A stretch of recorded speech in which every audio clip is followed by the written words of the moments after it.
매일 성경 묵상을 돕는 해설 가이드입니다. 안녕하세요. 묵상 코치입니다. 함께 읽고 나눈 말씀은 마가복음 3장 1절에서 19절까지 말씀입니다. 예수님은 바리새인들의 주시에도 안식일에 손 마른 사람을 고치십니다.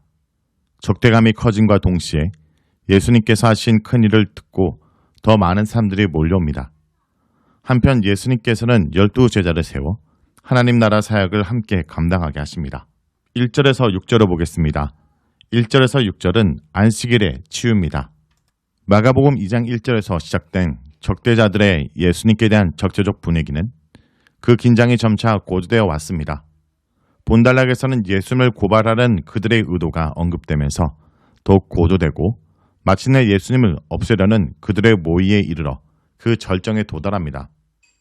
안식일에 관한 두 번째 충돌은 해당에서 발생했습니다. 거기에 손 마른 자가 있었습니다. 마른 손이라고 하는 표현은 생명력이 없고 마비가 된 상태를 말하는 것으로 보입니다. 안식일에 손 마른 사람을 배경으로 해서 이야기가 전개되는 이유는 이 사람이 지금 생명이 위급한 상황에 놓여 있는 것은 아니라는 점을 강조한 것입니다. 유대인들의 안식을 맹목적으로 지킨 것은 아닙니다. 미시나에 따르면 안식일에 생명이 위험한 상황에서 의료행위를 하는 것은 안식일법을 깨는 것으로 간주되지 않았습니다. 그러나 유대인들의 안식일법에 따르면 이 사람은 다음날 치유해도 되는 사람이었습니다. 그러므로 손 마른 사람은 예수님을 시험해 볼 수 있는 하나의 예가 됩니다. 그래서 해당에 모인 사람들은 예수님이 그 사람을 치유하시는지를 지켜보고 있습니다. 예수님은 일단 손 마른 자를 불러 사람들 한가운데 세우십니다. 이것은 자신의 메시아직에 대해서 공개적으로 알리기를 꺼려하신 예수님의 모습과 대조입니다. 그러고는 사람들에게 수사적 질문을 던지십니다. 안식일에 선을 행하는 것과 악을 행하는 것, 생명을 구하는 것과 죽이는 것, 어느 것이 옳은가? 이 질문에 대한 대답은 분명합니다. 각각 선을 행하고 생명을 구하는 것이 옳다는 대답이 이 수사적 질문에 대한 대답일 것입니다. 하지만 이 질문은 손 마른 사람 치유 기적에 적용하는데 의문이 제기될 수 있습니다. 과연 오늘 안식일에 손 마른 자를 고치지 않고 하루 더 기다렸다가 다음날 그 사람을 고친다고 해서 안식일에 악을 행하는 것이 되고 사람을 죽이는 것이 된다는 것일까입니다. 따라서 바리새인들 입장에서는 정반대입니다. 안식일에 고치지 않고 다음날 고치는 것이 선을 행하는 일이 됩니다. 그런데 예수님의 논점은 다릅니다. 안식일 제도가 원래 목적하는 바 안식일에 사람에게 유익한 일을 해도 괜찮다는 논리입니다. 안식일이 사람을 위하여 있지 사람이 안식을 위하여 있지 않기 때문입니다. 안식일의 본래 목적이 선을 행하는 것이라면 안식일에 사람을 진정으로 위하는 일이라면 무엇이든지 행할 수 있고 행해야 한다는 것입니다. 이것은 당대 율법 이해에 빗대서 상당히 파격적이고 유대 랍비 문헌 어디에서도 찾아볼 수 없는 논리입니다. 이것은 안식일법이 예수님 안에서 성취된다고 이해할 때여야 수용될 수 있는 논리입니다. 예수님의 노하심을 단순히 유대인들의 완악함에 대한 반응으로만 이해할 필요는 없습니다.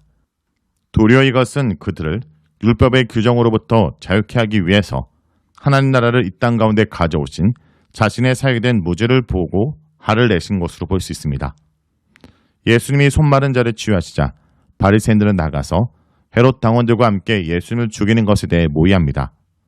마가에게서만 발견되는 헤롯 당원에 대한 이러한 묘사는 종교적으로나 정치적으로 공작이 어려운 관계에 있는 두 그룹이 예수님을 죽이려고 모의하는 일에는 한 뜻이 되었다는 다소 놀라운 내용을 소개해주고 있습니다. 이들은 안식일에 관하여 적어도 신학적 차원에서는 예수님께 대한 죄목을 조작해내는 데 실패했던 것 같습니다. 하지만 자신들의 실패를 인지하고서도 예수님을 제거하려는 의도를 포기하지 않은 것입니다. 다음은 7절에서 12절입니다. 7절에서 12절은 큰 무리가 예수님께 돌아오는 내용입니다. 예수님이 잠시 바다로 물러나신 이유는 바리새인들과 헤롯 당의 모략을 알고 계셨기 때문으로 보입니다.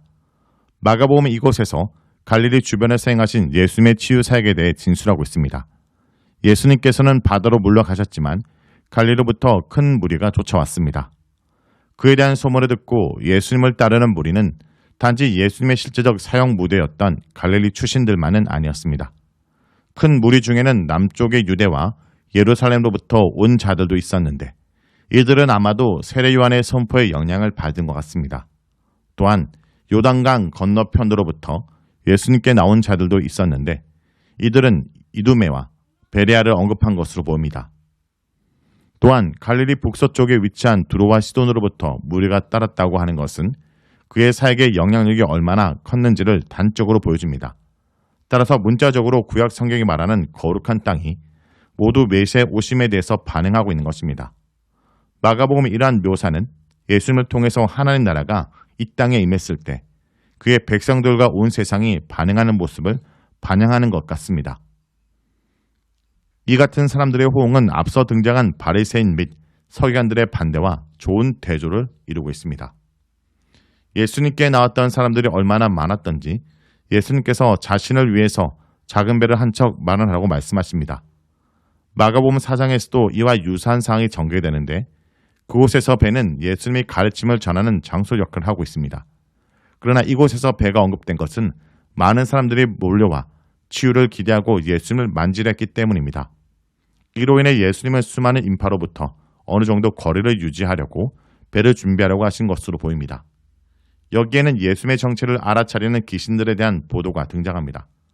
귀신들이 예수님을 만나자 그 건의에 눌려 그 앞에 엎드려 예수님을 하나님의 아들로 고백합니다. 이 고백은 마가복음 1장 1절과 1장 11절을 비춰봤을 때 예수님의 정체를 정확히 이해한 고백입니다. 귀신들은 제자들도 아직 제대로 모르는 예수님의 정체를 알고 있는 것입니다. 그러나 예수님은 귀신들에게 자신이 누구인지 알리지 말고 침묵하라 명하십니다.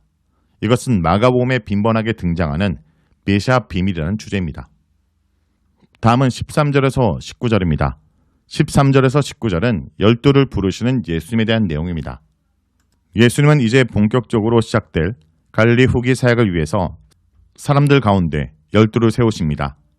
여기에 등장하는 이야기는 그들을 선발하는 이야기는 아닙니다. 베드로와 안드레, 야고보와 요한은 이미 예수님의 부르심을 받았기 때문입니다. 따라서 이곳에 등장하는 이야기는 12에게 특별한 사명을 위임하시는 이야기입니다. 예수님께서 12를 세웠다라는 언급은 예수님의 인격과 사역을 통해 이 땅 가운데 임하는 하나님 나라로 인하여 새로운 하나님 백성이 탄생할 것이라는 암시를 담고 있습니다. 즉 이스라엘의 12지파를 대신하는 하나님의 새로운 언약 백성을 염두에 두신 예수님의 의도적인 선택으로 보입니다.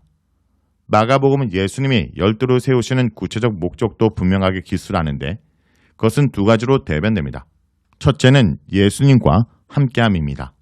둘째로는 12 제자들은 복음을 선포하고 귀신을 내쫓는 권세를 가지게 됩니다. 오늘 본문에서 예수님은 이제 늘 함께하면서 새 이스라엘, 교회 대표로 양육하고 자신을 대신하여 하나님 나라를 전할 자로 12명을 세우십니다. 그들을 훗날 사도로 불릴 것입니다. 그들은 교회 기초가 될 것입니다. 그렇게 중요한 역할을 맡길 것인데 예수님은 출신, 성격, 직업, 감심사 등 모든 것이 다른 자들을 부르셨습니다. 하지만 이제 그들은 한 왕 밑에서 한 사명으로 가족이 될 것입니다. 우리도 저마다 세상에서는 다른 자리, 다른 기대, 다른 욕망을 품고 살았지만 이제 예수님 안에서 한 소망, 한 사명, 한 생명을 위해 부름받은 제자이고 가족입니다. 부르신 스승의 가르침과 본을 따라 오늘도 부르신 자리에서 하나님을 영화롭게 하길 간절히 기도합니다. 말씀을 놓고 기도하겠습니다. 주님, 오늘도 우리가 어디 있든지 바른 신앙의 양심을 따라 행하며 늘 순전한 마음을 지키게 하여 주시옵소서. 예수님의 이름으로 기도합니다. 아멘.